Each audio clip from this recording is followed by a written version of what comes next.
Bryan, thank you so much for joining us.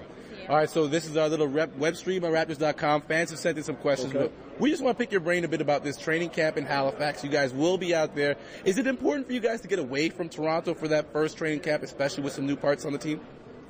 Every coach views that a little bit differently. I'm one to think that it's good to get away. It's good to kind of free your mind, and also it speaks to the notion that this is a definable difference between the informal workouts in our gym, to the normal practice setting. You go away, you're by yourself, you think about camp every day, you wake up early, you don't have the normal everyday distractions. Guys back here in Toronto may be worried about where they're living, where their car parked, what kind of, those little details that need to be worked out prior to the season. It really does define the start of a season for me going away to camp, whether it's a couple hours away or whether it's, even 45 minutes away as we've done before. But it's also a chance for us as an organization to kind of spread the word about, the Toronto Raptors and share the Raptors experience with another part of the country. We've been to Vancouver, we've been to Ottawa, we've obviously taken games to Edmonton and Montreal, we've been to Kitchener-Waterloo for a camp. This is a great opportunity, and we've been very well received already in Halifax when I was there this summer for the press conference and site visit. And I'm looking forward to it. It's a great basketball market, and it's a great facility, the Canada Game Center, and things are looking up as far as our basketball opportunity there right now. Okay, now you filled out this roster with some bodies close to the date, and you picked some guys that were with the team during the summer. Is that an important thing for you guys to make sure you bring in guys that are familiar with Dwayne Casey's system and at least have had some experience with him as you move forward? Yeah, first of all, we've got this young developing core that you talk about coming back. They had a taste of what Coach Casey was all about last year.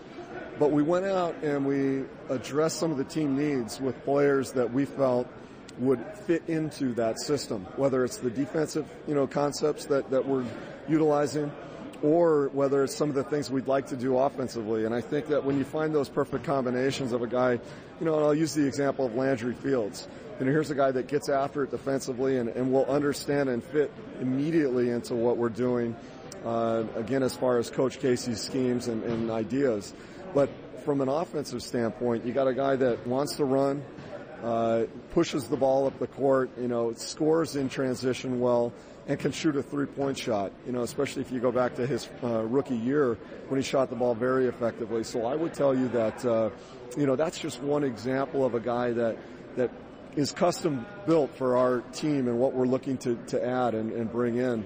Kyle Lowry was something that we talked about, coming in, and a guy that gets after it defensively, pushes the ball up the floor very well, attacks the rim, finds people when scoring opportunities are there, and another guy that shoots the three. So if we had some deficiencies last year, one of them was shooting a three-point shot.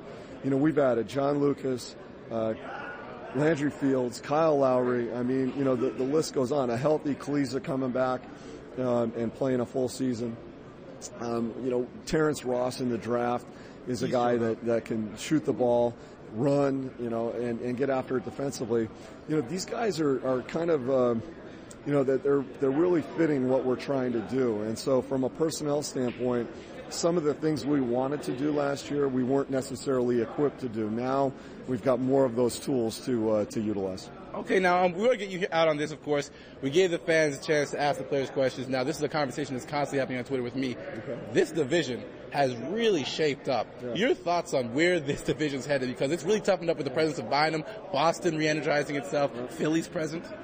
Well, the Atlantic is 5 deep, no doubt. You haven't mentioned Brooklyn yet, and Brooklyn made some significant changes. I would say that it's arguably one of the toughest divisions in the league. There's some people that project us out as a playoff team, and yet we're the 5th projected team in the Atlantic. So that means that potentially all 5 teams in the Atlantic Division will make the playoffs. Now, I'm not one for preseason predictions. I never have been. They're really meaningless. So I think what I'm hoping for is an opportunity to get to training camp and start this thing fresh, give Coach Casey a full opportunity to, shape and mold this team. And then you've got an 82-game schedule ahead of you. You don't know what's going to happen injury-wise throughout the league, namely or particularly in our division. And so before we predict an order to finish or the fact that we're a playoff team or not, I want to see this team take that next step. And we talk about accelerating this process, rebuilding 2 years ago, building last year, now accelerating. So I think, the East is going to be tough, but the Atlantic is going to be tougher.